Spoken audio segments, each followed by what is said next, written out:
haitaishi kuwa story, si ndio? Boda mko nione kwa mikono. Mko. Msikizani, tumemaliza ile shughuli kuri ya kusimama hapa. So that nikiwa ninadanganya unatoa macho inakuwa kubwa. Sasa tumemaliza ile shughuli yenu ya watu wa boda. Initially tulikuwa tumeweka 30 million but tumejipanga tumeona inaweza fika kama ngapi? Ni 40, I thought it was 60. Tumesema na hii financial year tuongezee. Na sasa sikiza.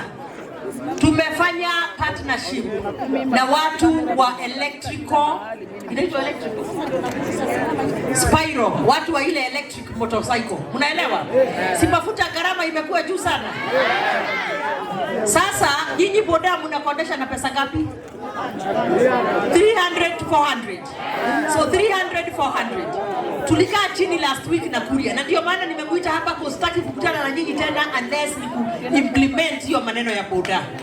Nyinyi niwaambie, tulikaa chini na watu wa Spiro na tukakaa chini na KCB Bank wenye wameweka pesa yetu. Nyinyi kazi yenu ni kutafuta 5,000 shillings. Umeelewa?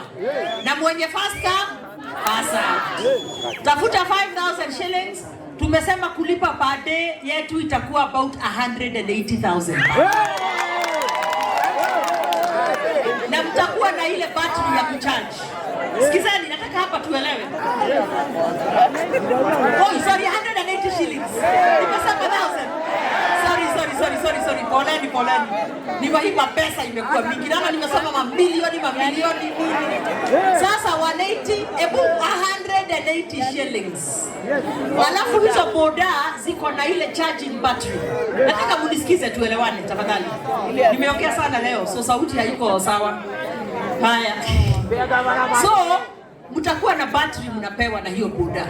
Kazi yako jioni ni kupeleka pale penye tutaweka many charging stations within the area. Unarudisha yenye umetumia, unapewa mpya. Na inaenda 90 kilometers without charging. Sawa. Na inakutumia sisi tuko sawa. Inakutumia message, inakwambia you have about 20 kilometers to go, so that ujue uanze kutafuta the nearby charging station.